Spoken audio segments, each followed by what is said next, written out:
باللہ من الشیطان الرجیم بسم اللہ الرحمن الرحیم شہر رمضان الذی انزل فیہ القرآن ھدی للناس وبینات من الھدی والفرقان کہ رمضان کے ہی مہینے میں قرآن مجید کو نازل کیا گیا جس میں لوگوں کے لیے ہدایت ہے، اور وہ ہدایت بہت واضح ہدایات ہیں، بہت روشن، بہت آسان ہدایات ہیں۔ اور قرآن مجید ہی وہ کتاب ہے جو حق اور باطل، صحیح اور غلط، اچھے اور برے کے درمیان فرق کرنے والی ہے۔ رمضان کا قرآن مجید سے تعلق بہت گہرا ہے۔ رمضان میں ہی قرآن مجید نازل ہونا شروع ہوا۔ رمضان کے ہی مہینے میں نبی کریم صلی اللہ علیہ وسلم حضرت جبریل کو قرآن مجید سناتے تھے۔ 23 تاریخ سے رمضان شروع ہے، اور اس رمضان کی ایک خاص بات یہ ہے کہ لاک ڈاؤن کی وجہ سے پورا دن ہمارے پاس خالی موجود ہے۔ میں آپ کو قرآن مجید کے حقوق بتاتا ہوں تاکہ آپ اپنے دن کا اچھے سے اچھا استعمال کر سکیں۔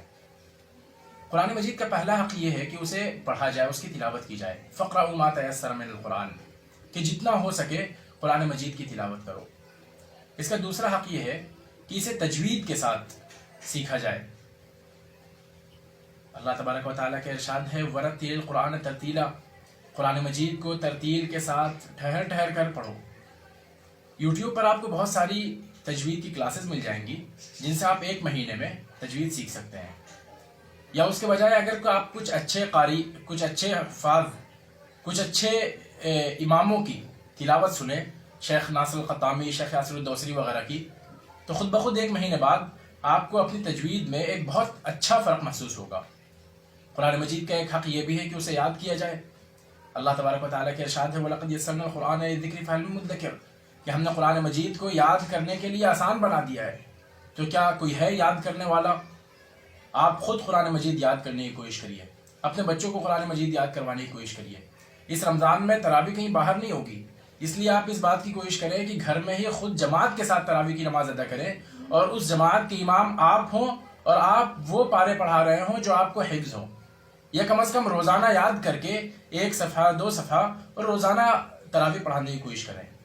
قرآن مجید کا ایک حق یہ ہے کہ اسے سمجھا جائے، اس پر غور و فکر کیا جائے۔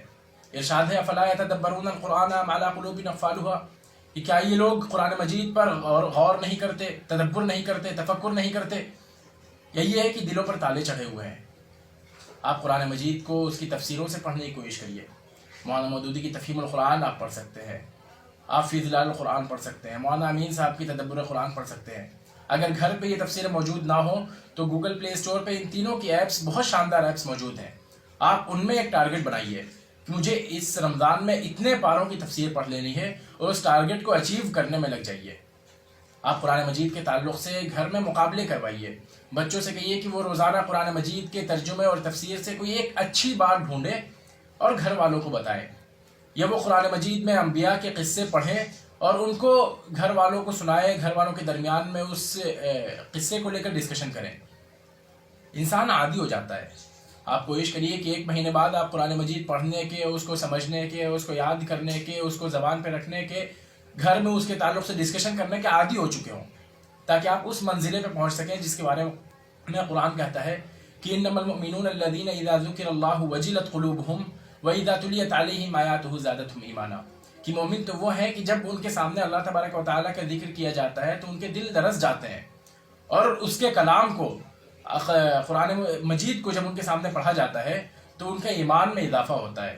کہیں ایسا نہ ہو کہ قیامت کے دن نبی کریم صلی اللہ علیہ وسلم ہمارے خلاف شکایت کرے وقال الرسول یا رب ان قوم اتخذوا هذا القرآن مہجورا، کہ قیامت کے دن رسول شکایت کریں گے کہ ہماری قوم کے لوگوں نے اس قرآن مجید کو چھوڑے رکھا۔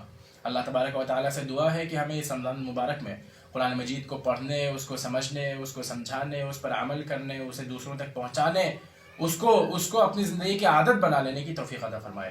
وآخر دعوانا ان الحمد للہ رب العالمین۔